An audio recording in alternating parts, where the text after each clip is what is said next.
सती अपने आप को जलाकर राख करती है, अभी तक हमने सुना है। पर क्यों अपने आप को जलाकर राख करती है? क्योंकि सती परीक्षा देना चाहती है। आइए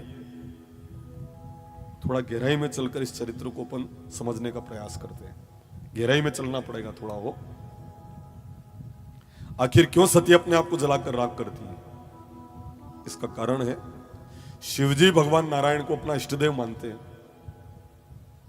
पर नारायण भी शिवजी को अपना इष्टदेव मानते हैं, और इतना इष्ट मानते हैं कि उनका रंग भी इनका रंग हो गया है।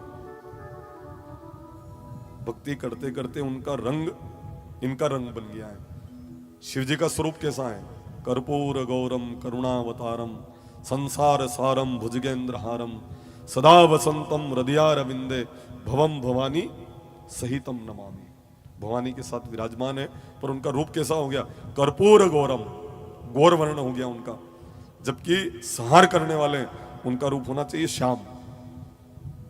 वो क्या करते हैं? प्रलय करते हैं। पर अपने इष्टदेव नारायण का ध्यान करते करते ये हो गए कर्पूर गौरम। और भगवान नारायण शिव जी का ध्यान करते करते, गौर इनको होना था, पर ये कैसे हो गए? गगन सदर्शम शांताकारम भुजग शयनम पद्मनाभम सुरेशम विश्वाधारम गगन सदर्शम। गगन के समान वो दिखाई देते हैं। गगन का रंग कैसा है? जो नीला दिखाई देता है, ऐसा उनका स्वरूप हो गया है। एक दूसरे का ध्यान करते करते एक दूसरे के रंग में दोनों रंग गए। ये भक्ति की पराकाष्ठा है। देखो आप, एक दूसरे का रंग इन दोनों को आभास करके भगवान नारायण शिव को अपना इष्टदेव मानते हैं। एक दिन भगवान नारायण कहते हैं कि मैं इष्टदेव तो मानता हूं, पर मेरे पास इस बात का प्रमाण पत्र नहीं है। प्रमाण पत्र अगर हो तो मैं मान लूं कि मैं आपका परम भक्त हूं, मैं भगत तो हूं आपका, पर मेरे पास इस बात का प्रमाण पत्र नहीं है। अब प्रमाण पत्र भगवान शिवजी चाहते हैं कि मिले, क्योंकि मेरे भक्त हैं, तो प्रमाण पत्र उनको प्राप्त होना ही चाहिए। अपने बीच में राष्ट्रभक्त संस्था पधारी है। राम भक्ति से राष्ट्रभक्ति कम नहीं है। जिनमें से एक तो हमारे कोटड़ी के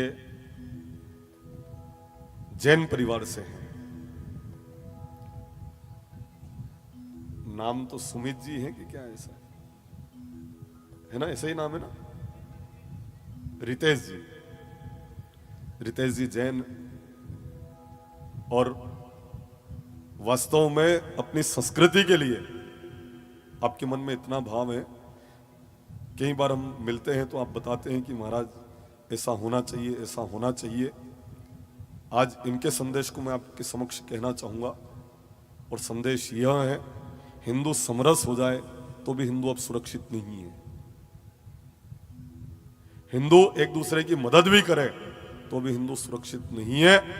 अब हिंदू को आक्रामक बनना पड़ेगा, जवाब समय के ऊपर देना पड़ेगा, तो हिंदू सुरक्षित है। जय हो। अब जवाब देना पड़ेगा। हम इतने सहनशील रहे कि वो कायरता का द्योतक बन गया है। राम का मंदिर छीन लिया, शिवजी का मंदिर ज्ञानवापी छीन लिया, जहां पर भगवान कृष्ण जी का जन्म हुआ, वो स्थान पर भी अतिक्रमण हो चुका। जहां मां शारदा की पूजन धार में होती है, वो भी, जहां भगवान कल्कि का अवतार होगा, वह भी अभी विवाद में है। आप विचार करो, 30 लोगों को ये पूछकर कि तुम कौन हो, किस जाति के हो, उन्होंने कह दिया मैं हिंदू हूं, उसको मार दिया है। क्यों? क्योंकि हिंदू होना उनकी नजर में अपराध है। उन्होंने उनको मार दिया, समाप्त कर दिया, गोली चला दी उनके ऊपर। तब मैं आपसे आह्वान करूंगा, तब हमको क्या विचार करना चाहिए? वहां पर यह नहीं पूछा कि तुम जैन हो, कि तुम क्षत्रिय हो, तुम ब्राह्मण हो, खाली ये पूछा कि तुम हिंदू हो, और उसने स्वीकार कर लिया कि मैं हिंदू। तत्काल शूट कर दिया, उसको मार दिया वहां पर। अभी की घटना है, ज्यादा पुरानी नहीं है, अभी की, ये बिल्कुल सत्य घटना है। वहां पर 30 हिंदुओं को धर्म पूछकर मारा गया है। वहां पर यह नहीं पूछा कि तुम रेदास समाज से हो कि पाटीदार हो कि जाट हो, पूछा कौन हो, हिंदू, और जैसे ही कहा और उसे समाप्त कर दिया, मार दिया वहां पर। तब हम इस व्यासपीठ से आह्वान करेंगे, अब शांति का पाठ नहीं, अब जवाब देना पड़ेगा। और अगर 30 मारे हैं तो इसका बदला 300 से लिया जाना चाहिए। जिन्होंने षड्यंत्र रचा है, उन षड्यंत्रकारियों को जहां से इनको भेजा गया है, वहां पर उन सभी को, मकान तोड़ने से कुछ भी नहीं होगा। जिसका मकान टूट जाता है वो हीरो बन जाता है, पूरा समाज उसके लिए एकजुट होकर उसका फिर बंगला बना देता है, बड़ी गाड़ियां मिल जाती है और विदेशों तक उसका नाम पहुंच जाता है, उनकी नजर में वो हीरो बन जाता है। हम ये कहते हैं कि जिन लोगों ने इस वारदात को अंजाम दिया, 10 दिन तक उनकी किससे बात हुई, कौन लोग थे वे जो इस षड्यंत्र में सम्मिलित थे, सजा उन सबको दी जाए। तो मैं कह रहा हूं कि इस तरह के अपराधी आएंगे ही नहीं और इस तरह का षड्यंत्र कभी कोई रचेगा ही नहीं। 10 दिन तक जिन जिन लोगों से बात करी, उन सबको वैसे ही सजा दी जानी चाहिए। खाली एक का मकान नहीं, उन सबके मकान टूटने चाहिए जो जो भी उसमें लिप्त हैं, सजा सबको मिले। तो मैं सत्य कह रहा हूं कि शांति बहाल हो सकती है, नहीं तो अब समय बदल रहा है और हिंदू जाग चुका है। और जब हिंदू अपनी वाली पे आ जाए तो फिर युगों युगों तक छोड़ते नहीं है। जहां तक शांति में वहां तक ठीक है। और अगर ये अपनी वाली पे आ गए तो रावण को मारा था कब, त्रेता युग में, आज तक बना बना के मार रहे हैं। ये कभी पाछे पड़ जाए नहीं तो युगों युगों तक छोड़ते नहीं है। ये ठीक है कि ये अभी जवाब नहीं दे रहे हैं, और जिस दिन इसके मन में ऐसा आ गया ना, ये छोड़ते नहीं है। छेड़ोगे तो छोड़ेंगे नहीं, ये पक्की बात है। जहां तक ये शांति में, वहां तक इनको उबाल मत लाओ इनमें, नहीं तो बड़ी परेशानी आ सकती है। अभी तो छोटे छोटे बच्चे भी रावण बनाते हैं। घास का पूरा लेकर हमने पूछा क्या कर रहे हो, आवन अनावांगा, बोलना भी नहीं आता। क्या करोगे बेटा, कि उसको जलाएंगे हम। एक बार पीछे पड़ गए ना तो ये फिर बना बना के बिगाड़ते हैं, मारते हैं, फिर छोड़ते नहीं है। ये धुन के बड़े पक्के हैं। एक दाण मारियो नहीं, उनके बाद वणई वणई ने हेंदा भैया, ये धुन के इतने पक्के हैं कि फिर देखते नहीं है कौन सा युग चल रहा है। इसलिए मैं कह रहा हूं कि इनको इस तरह से परेशान न किया जाए, ये ज्यादा अच्छा है। नहीं तो ये हिंदू है वास्तव में, इनकी शक्ति एक बार अगर इनको स्मरण में आ गई तो उसके बाद तो फिर शब्दों से व्यक्त नहीं किया जा सकता है। बैठे हैं हनुमान जी, क्योंकि हनुमान जी के पूजक है ना हम। कहई रीछ पति सुन हनुमान, हनुमान जी अरे आप तो कुछ बोलो। कोई कह रहे हैं कि हम जा सकते हैं, आ नहीं सकते हैं। और जब हनुमान जी महाराज को कवन सो काज कठिन जग माही, जब उनको वरदावनी दी गई, उनको ध्यान में आया और जय श्री राम करके, फिर तो आप देखो वो पूरी लंका को उठा के ले आए और रावण को भले ही अगर आज्ञा दे तो यहीं पर समाप्त कर दे। वो शक्ति उनके अंदर है। हम सब हनुमान जी के पूजक हैं। हम सुभाष चंद्र बोस को पूजते हैं और इन्हीं को पूजा जाना चाहिए, क्योंकि एक गाल के ऊपर कोई थप्पड़ मारे तो दूसरा गाल आगे कर दो। अणिवाते माँ बाप ने जन्म नहीं दी दो है वो। कोई एक थप्पड़ मारे तो दूसरा गाल आगे कर दो, और वहां पर भी अगर मार दे तो जहां पहले मारा वो गाल आगे कर दो। क्यों? क्योंकि उससे उसके मन में शांति हो जाए और वो मारना बंद कर दे तो आप मार खाई लो उनसे। हम तो तब ये संदेश देते हैं कि कोई एक थप्पड़ मारे आपके गाल पर और दूसरा भी अगर साथ में जड़ दे तो मैं तो आह्वान कर रहा हूं कि दूसरो हाथ वण के पहला हाथ में आई जाना चाहे, अतिरिक्त क्षमता आप में भी वेणी चाहे। मैं कानून हाथ में लेने की बात नहीं कर रहा हूं, वो यो हाथ अणी हाथ में आएगा, मतलब दोनों हाथ जोड़ ले ऐसी स्थिति हो जानी चाहिए। ये मैं निवेदन कर रहा हूं कि फिर मैं कानून हाथ में लेने की बात नहीं कर रहा हूं, मैं तो आप उसको ऐसी स्थिति में ले आए। और अब तो समस्त हिंदुओं से मैं एक विनम्र आग्रह कर रहा हूं कि आप बालाजी के भगत हो, कृष्ण भगवान के भगत हो, तो अपने घर के नैऋत्य कोण में दक्षिण पश्चिम के कोने में 51 पत्थर एक हरि का गणी ने मेलना है, तो ये आपकी रक्षा कर लेगा। मैं सही कह रहा हूं, नहीं तो बाकी आपकी रक्षा नहीं हो सकती है। कई तरह करनी रक्षा 51 पत्थर एक हरि का होदना, और ये अपने घर के दक्षिण पश्चिम के कोने में छत के ऊपर रख देना। हनुमान जी महाराज अपने हाथ में पर्वत उठाते हैं और कृष्ण भगवान भी अपने हाथ में पर्वत उठाते हैं, तो आप उसको गोवर्धन पर्वत मान लेना, और जब भी जरूरत पड़ेगी तो ये आपकी रक्षा करेगा। ये मैं सही कह रहा हूं। बोले बालाजी महाराज की जय, गिरिराज धरण भगवान की जय।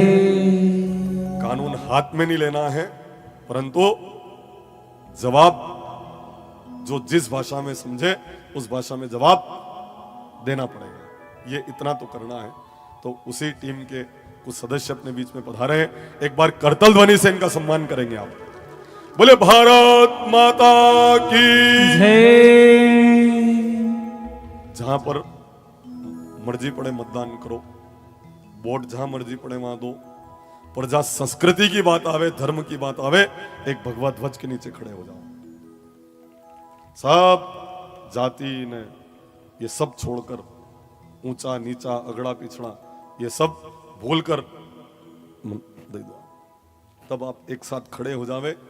क्योंकि ये कहा है ना, अगड़ा पिछड़ा सब भुलाकर आप एक दूसरे के सहयोग के लिए खड़े हो जाए। राम मंदिर के लिए 500 वर्ष तक संघर्ष नहीं करना पड़ता सभी हिंदू, अगर एक मत होते हैं। आइए, एक संदेश जो हम देना चाहते हैं, वो संदेश इन पंक्तियों में आपको सुनने को मिलेगा। क्या संदेश है ये आगे पीछे अगड़ा पीछा, ये सब केवल मन के बनाए हुए झगड़े हैं। एक संदेश है इन पंक्तियों के माध्यम से।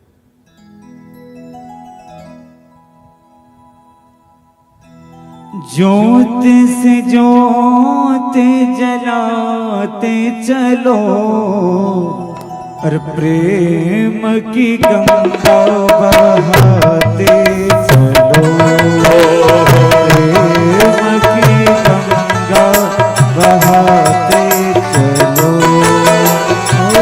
राह में आए जो दीन दुखी हो, राह में आए जो दीन दुखी, सबको गले से लगाते चलो, हर प्रेम की गंगा बहाते चलो।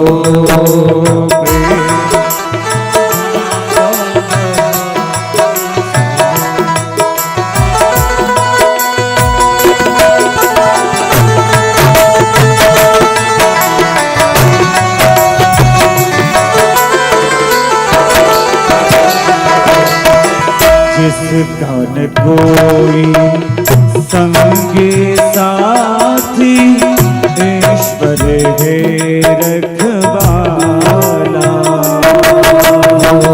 जिसका न कोई संगी साथी, ईश्वर है रखवाला।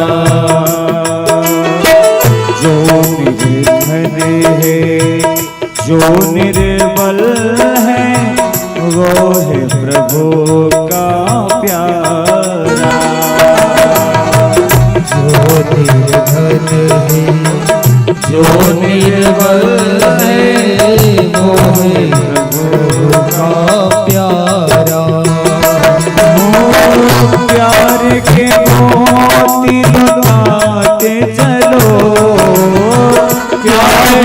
मोती लौटाते चलो प्रेम की गंगा बहाते चलो हर प्रेम की गंगा बहाते चलो आशा रूठी ममता छूटी रूठ गया है किनारा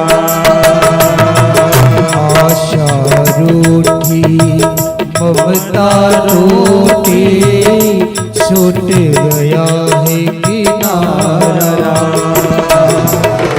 बंद करो मत द्वार दया का दे दो कुछ तो सहारा बंद करो मत द्वार दया का दे दो कुछ तो सहारा दीप दया का जलाते चलो ये दीप चलाते चलो प्रेम की गंगा बहाते चलो हर प्रेम की गंगा बहाते चलो कौन है ऊंचा कौन है नीचा सब में वो ही समाया कौन है ऊंचा कौन है नीचा सब में वो ही समाया भेदभाव के छोटे भरों में ये मानव भरमाया भेदभाव के छोटे भरम में ये मानव भर पाया ये प्राण में प्राण मिलाते चलो प्राण मिलाते चलो प्रेम की गंगा बहाते चलो हर प्रेम की गंगा बहाते चलो बोले श्री सदगुरुदेव की जय ये 4 नहीं 6 करोड़ बांग्लादेशी और पाकिस्तान के लोग भारत में रह रहे हैं 6 करोड़ फर्जी दस्तावेज के साथ। अगर इनको चिन्हित कर दिया जाए और इनको अगर भारत से वापस बाहर भेज दिया जाए तो भारत फिर सोने की चिड़िया बन सकता है। संख्या 4 नहीं है, संख्या 6 करोड़ है जो बाहर से आए हुए यहाँ पर आकर रह रहे हैं।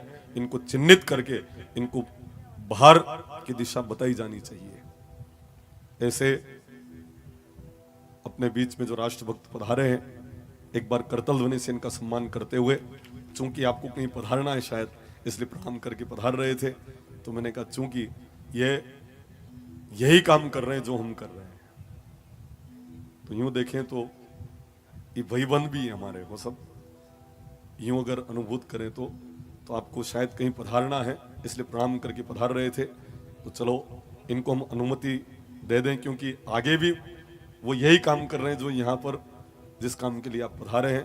एक बार करतल ध्वनि से इनका पुनः सम्मान कर दें और कथा के आगे के प्रसंगों को अपन समझेंगे। प्रमाण पत्र नहीं है भगवान नारायण के पास, मैं भक्त हूं इनका ये तो पता है, पर प्रमाण पत्र भी तो होना चाहिए। कोई कहते 8वीं पास तो मार्क लिस्ट तो होनी चाहिए ना, प्रमाण पत्र नहीं है। प्रमाण महादेव देना चाहते हैं।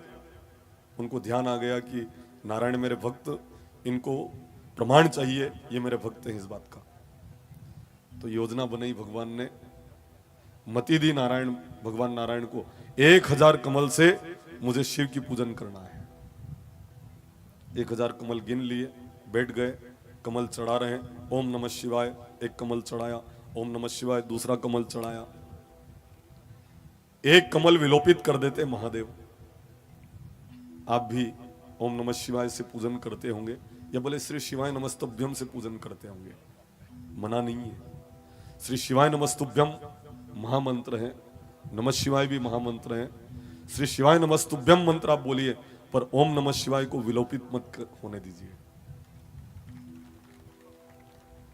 क्योंकि ये भी महामंत्र की श्रेणी में ही आता है। मैं इस व्यासपीठ से पंडित प्रदीप जी मिश्रा का भी सम्मान करूंगा, क्योंकि जो कभी मंदिर नहीं जाते थे उनको मंदिर जाना तो सिखा दिया उन्होंने। कभी नहीं जाते थे। पहले इसलिए लड़ाई होती थी कि तुम मंदिर क्यों जाते हो, अब इसलिए लड़ाई होती मेरा लोठा लेके कौन चला गया मंदिर, वो मेरा वाला लोठा था, इसके लिए झगड़ा हो रहा है। जो बिल्कुल नास्तिक थे वो भी आज शिवालय में जा रहे हैं, जल ले रहे हैं, बिलपत्र खा रहे हैं, या जो भी हो, पर जा तो रहे ना, कैसे भी जुड़े तो हैं। तो आप ओम नमः शिवाय जो भगवान नारायण जाप कर रहे हैं और एक कमल चढ़ा रहे हैं। 999 कमल चढ़ गए पर एक कमल महादेव जी ने विलोपित कर दिया है। एक कमल है ही नहीं। क्या करूं, पूजा से बीच में उठ नहीं सकता। संकल्प में विकल्प नहीं आना चाहिए, पर आज इक्को भैया इक्को, आज संकल्प जब लेते हैं ना तो विकल्प ढूंढ लेते हैं। बीच में बोलना नहीं है पूजा के बीच में, पर ये बोल भी लेते हैं। भाई पूजा के लिए बैठ गए हो ना, तो जब तक पूजा पूरी नहीं हो जाए संसार को महत्वपूर्ण नहीं मानना है। पूजा, ये तो मंगलवार का व्रत करते हैं ना, तो रात में 12 बजे रोटी भी जिम लेगी। इतना संकल्प में विकल्प ढूंढते हैं, घड़ी लगा के बैठते हैं कि 11:57 तो थाली परोस, 12 बज जाएंगे तब मैं भोजन कर लूंगा। कहा कि मंगलवार रात में 12 बजे पूरा वही जाना की हिसाब थी। मंगलवार की पूरी रात्रि मंगलवार की रात ही होती है, मंगलवार रात में पूरा नहीं होता है। और रात में अगर मंगलवार पूरा हो जाए तो रात का चौगड़िया 12 बजे के बाद बंद हो जाता होगा नहीं। रात का चौगड़िया पूरी रात भर चलते हैं। दिन का चौगड़िया सूर्योदय से सूर्यास्त तक, रात का चौगड़िया सूर्यास्त से सूर्योदय तक चलता है। रात में 12 बजे अंग्रेजों के वार बदलता है, अंग्रेजों के तारीख बदलती है। हम सनातनियों के तो सूर्योदय से सूर्योदय के साथ दिन का परिवर्तन माना जाता है। तो एक कमल विलोपित हो चुका है, कमल है नहीं, बीच में बोल नहीं सकते। अब बोल नहीं सकते तो कमल मंगाए कैसे?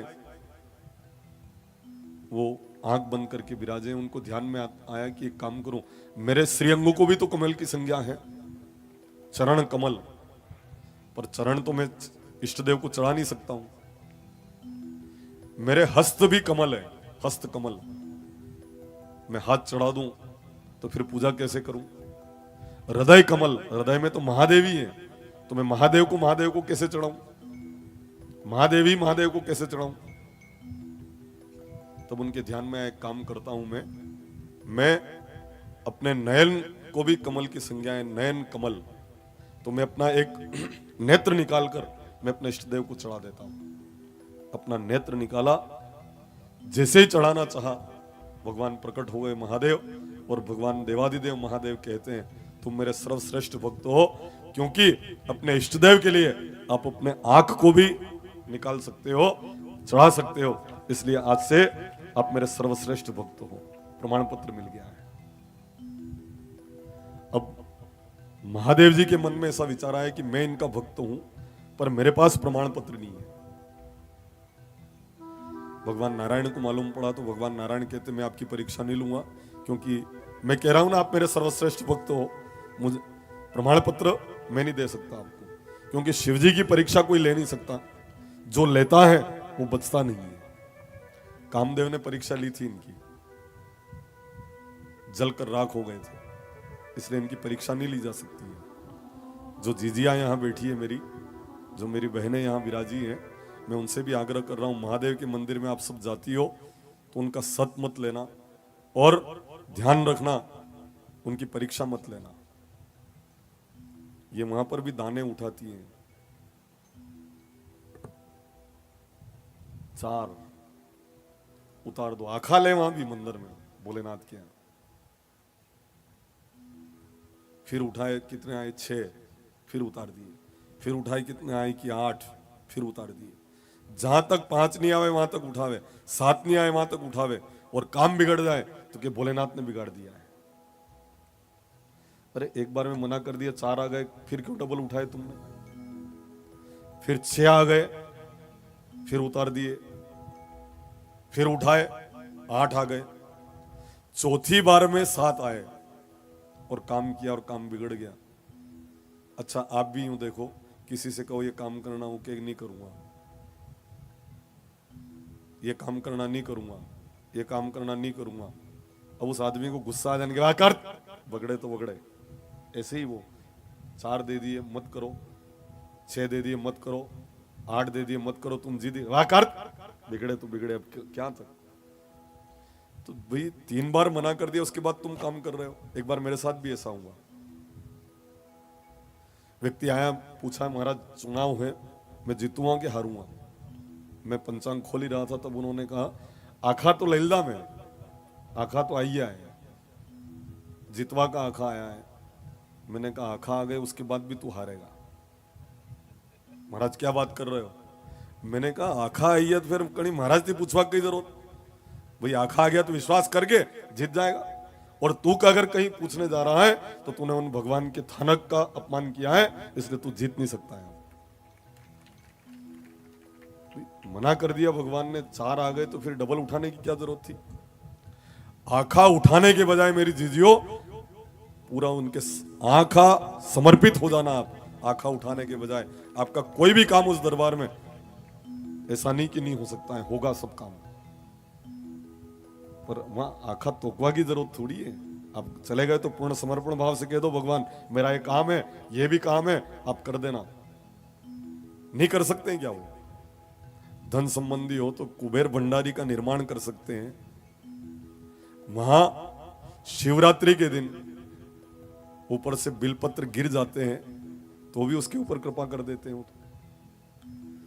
एक व्याध मांस उनके ऊपर चढ़ा देता है, मांस के हाथ उनको लगा देता है, उसको महाकाल गण बना देते हैं। तो फिर आप विचार करो, वहां आखा उठाने की क्या जरूरत है? ये मैं पूछता हूं आप लोगों से। आपको विश्वास नहीं इसलिए आखा उठा रहे हो। आप तो जाओ और प्रणाम कर लो और कह देना ये काम है। वहां पर कोई भी काम रुकेगा नहीं, खाली जल चढ़ा दो और कह दो मेरा ये काम है, नाथ आप कर देना, वो कर देंगे। धन धन भोले नाथ बांट दिए 3 लोग, एक पल भर में ऐसे दिन दयाल हो दाता, कोड़ी नहीं रखी घर में। जो जो भी आया सब देते रहे। और अगर इनको नहीं मनाओगे तो भगवान नारायण भी प्रसन्न नहीं होंगे।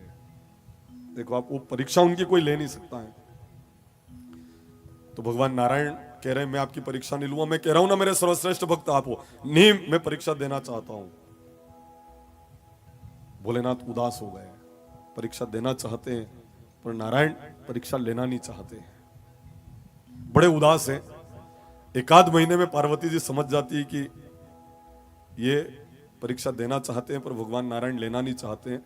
जो गृहिणियां होती है, माताएं बहनें होती हैं, ये पति की चिंता को भांप लेती है, समझ जाती है, मालूम पड़ जाना है कि कहीं न कहीं तनाव में है। नहीं मालूम पड़ जाता है क्या? अगर नहीं पड़ता है तो फिर आपने थोड़ी और पति सेवा करनी चाहे तो धीरे धीरे मालूम पड़ेगा। समझदार गृहिणियां होती है, उनको मालूम पड़ जाता है ये कुछ न कुछ तनाव में है, ये चिंता में है। तो पूछ लिया पार्वती जी ने कि नाथ आप कोई ना कोई चिंता में हो? कोई चिंता नहीं, मैं तो आनंद के साथ रहता हूं। नहीं नहीं कोई ना कोई तो है। ध्यान से देखा तो मालूम पड़ा कि ये परीक्षा देना चाहते हैं पर इष्टदेव नारायण परीक्षा लेना नहीं चाहते हैं।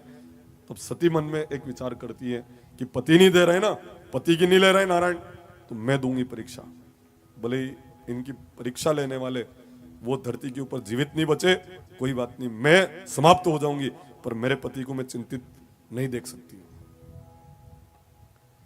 शिव सती दोनों मृत्युलोक में पधारते, त्रेतायुग चल रहा है। और उस त्रेतायुग के समय में जब सीता जी का हरण हो चुका है, राम जी तोता मैना से पूछ रहे हैं सीता तुमने देखी है क्या? उस समय शिव और सती मृत्युलोक में जब पधारे तो भोले बाबा शिव जी भगवान राम को प्रणाम करते हैं। पार्वती जी कहती किसको धोख दे रहे हैं आप, ये कौन है? कि ये मेरे इष्टदेव है भगवान राम। ये आपका इष्टदेव जिनकी पत्नी खो गई है, जो तोता मैना से पूछ रहे हैं, ये आपके इष्टदेव हैं? ये सर्वेश्वर हैं, ये सब जानते हैं। इष्ट देव मम बालक रामा। ये जो है ना, बालक थे तभी से मैं इनको अपना इष्ट देव मानता हूं। ये मेरे इष्ट देव है, ये मेरे भगवान है। मैं परीक्षा लूंगी। और आखिर स्त्री स्वभाववश सती सीता का स्वरूप धारण करके राम जी के आगे जाकर खड़े हो गए। राम जी प्रणाम करके कहते, मां भवानी, आप मेरे प्रभु कहाँ हैं? सीता बन के आई, उसके बाद भी राम जान गए। सीता जी की खोज कर रहे हैं और सीता जी के रूप में सती सामने खड़ी है तो प्रणाम कर रहे हैं। समझ गई कि मेरे पति के इष्ट देव हो सकते हैं, कि मेरे पति के इष्ट देव हैं। कहा कि वो तो वटवृक्ष के नीचे विराजमान है और मैं आपके दर्शन करने आई हूं। यूं तो कैसे गए, मैं परीक्षा लेने आई हूं, यूं तो नहीं कह सकती ना। मैं आपके दर्शन करने आई हूं, वटवृक्ष के नीचे वो विराजमान है, मुझे भी दर्शन करा दो। जब राम जी वटवृक्ष के वहां पर पधारे, शिव जी जहां विराजमान है, प्रणाम किया एक दूसरे को दोनों ने। सती पास में बैठने लग गई भोले बाबा के। भोले बाबा कहते, तुम मेरे पास अब नहीं बैठ सकती, तुमने मेरी मां का स्वरूप धारण कर लिया है, अब मैं पत्नी के रूप में मैं तुम्हें स्वीकार कभी नहीं करूंगा। अब तो यह शरीर खत्म हो और नया शरीर तुम धारण करो, तो बोले मैं तुम्हें पत्नी के रूप में स्वीकार करूंगा, क्योंकि मेरी मां का रूप धारण कर लिया तुमने, अब पत्नी के रूप में मैं तुम्हें स्वीकार थोड़ी कर सकता हूं। तब सती अपने आप को जलाकर राख करती है, और जब जलाकर राख किया तब उनके शरीर से शक्तिपीठ बने और फिर इनका जन्म हिमालय के यहां पर हुआ।